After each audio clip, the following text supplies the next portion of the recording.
दोस्तों छत्तीसगढ़ का सूक्ष्म सिंचाई परियोजना, जी हाँ दोस्तों, तत्कालीन कैबिनेट मंत्री अजय चंद्राकर के कर कमलों से ये उद्घाटन हुआ था सन 2018 में। और क्या स्थिति है आज के डेट में सूक्ष्म सिंचाई परियोजना का, जो कि लगभग 5 से 7 पंचायतों को इसका लाभ मिलना था, और क्या स्थिति है इसी के बारे में आज के वीडियो में हम चर्चा करेंगे। दोस्तों बने रहिएगा लास्ट तक, और वीडियो पसंद आए तो आप ज़रूर लाइक ज़रूर कर दीजिएगा। दोस्तों हम हाल जानने के लिए साइडों पर गए और देखें कि किस प्रकार से इस योजना का संचालन चल रहा है।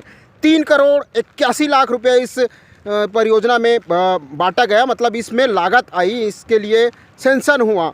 और क्या स्थिति है अभी के डेट में आप देख सकते हैं, चित्र पर ये वीडियोस चल रही हैं, आप देख सकते हैं किस प्रकार से धीमा इसका कार्य है। हालांकि अभी इनका जो कोरोना काल आया था उसकी वजह से इनका साल बढ़ा दिया गया, लेकिन 3 सालों का यह प्रोजेक्ट था। और आज भी किसान आस लगाए बैठे हैं। लगभग 1200 हेक्टेयर ज़मीन को सिंचित करना है इस परियोजना का, जो कि इरिगेशन विभाग के द्वारा संचालित की जा रही है, जल संसाधन विभाग के द्वारा संचालित की जा रही है, उनके देखरेख में यह बन रहा है। लेकिन किसी भी प्रकार का इसमें जल्दबाजी, मतलब कि फटाफट इस काम को हो, ऐसा इनमें कभी भी ललक नहीं दिखती है। हर सरकारी काम में पता नहीं इन लोगों को क्या होता है। 3 करोड़ 81 लाख रुपए का यह लागत से इस योजना को शुरुआत की गई थी। आप सोच लीजिए सन 2018 से, मतलब 1 वर्ष पहले इसका सेंसन हुआ। इसका तत्कालीन उस समय अजय चंद्राकर जी, जो कि छत्तीसगढ़ के कैबिनेट मंत्री थे, उसने इसका नींव रखा। और लगभग 5 से 7 गांव, यानी कि आपको बता दें मरौद, छोटी, कोड़ेबोड़, गातापार, आलेखुटा उसमें भी शामिल है, सोनपुर, कोड़ेबोड़, ये गाँवें हैं जो इस सिंचाई परियोजना से लाभान्वित होना है। लेकिन बस राह तक रहे ये लोग किसानी।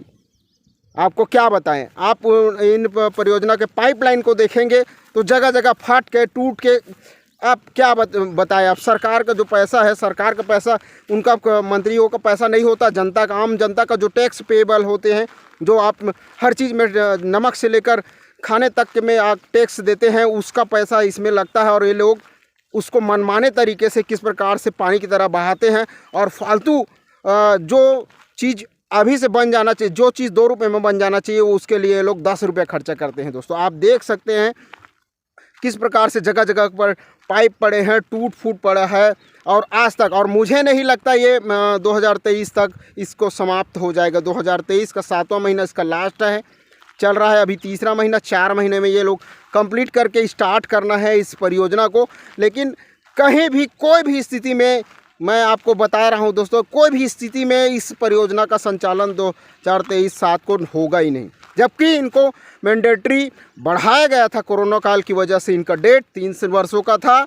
लेकिन इन लोगों की लापरवाही की वजह से बजट भी बढ़ता है दोस्तों, जो कि आम जो जनता देती है उस पैसे को, टैक्स के पैसे को। लेकिन फ़र्क किसको पड़ने वाला है समझ में नहीं आता। फ़र्क किसको पड़ने वाला है, ना सरकारों को, ना इन ठेकेदारों को, क्योंकि उनको तो पैसा मिलना है, इनको तो डबल मिलना है। जैसे कि मैंने बताया, रोड कंस्ट्रक्शन का कार्य, जो कि बिल्कुल नीलामी, मतलब आप कहें तो उस रोड कंस्ट्रक्शन में वो ब्लैक लिस्टेड के कगार पे थी, उनके जो कार्य की शैली की वजह से, यानी कि अपने समय की वजह से उनका कार्य धीमे चल रहा था। इस वजह से कई जगह हाई कोर्ट ने उन रोडों पर, जो नेशनल हाईवे 20,000 करोड़ का प्रोजेक्ट बताया हूँ, उसकी बात कर रहा हूँ दोस्तों, वो मतलब ब्लैक लिस्टेड करने वाली थी कंपनी, थक हार के भाग गई थी। लेकिन फिर भी उसे बुलाया गया, क्योंकि कॉन्ट्रैक्टर को फ़ायदा देना है दोस्तों। इस प्रकार से तो भाई कॉन्ट्रैक्टर को फ़ायदा दे रहे हो, 3 करोड़ 81 लाख का आप प्रोजेक्ट है, लेकिन बोलो ना उसको समय में दे। क्या मरने के बाद आदमी को पैसा, पानी दोगे, पानी पिलाओगे? किसान राह तक रहा है, अगर अपासी ज़मीन को अपासी बनाने के ये परियोजना को आप कब लागू करिएगा?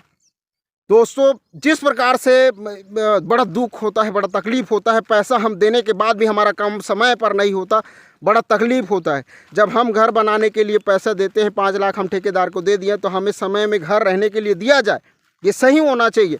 जिस प्रकार से सिंचाई परियोजना के लिए 3 करोड़ 81 लाख है, उसका बजट अब बढ़ने वाला है दोस्तों।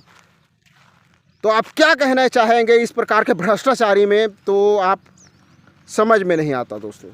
तो आप बिल्कुल अपना कमेंट रखिएगा, क्या कहेंगे इस सूक्ष्म सिंचाई परियोजना के बारे में, आप हमें कमेंट करके बताइए दोस्तों। 7 गांव इसमें कम से कम लाभान्वित होना है, लेकिन पता नहीं उनका कब लाभान्वित होगा, कोई उसका समय सीमा नहीं है।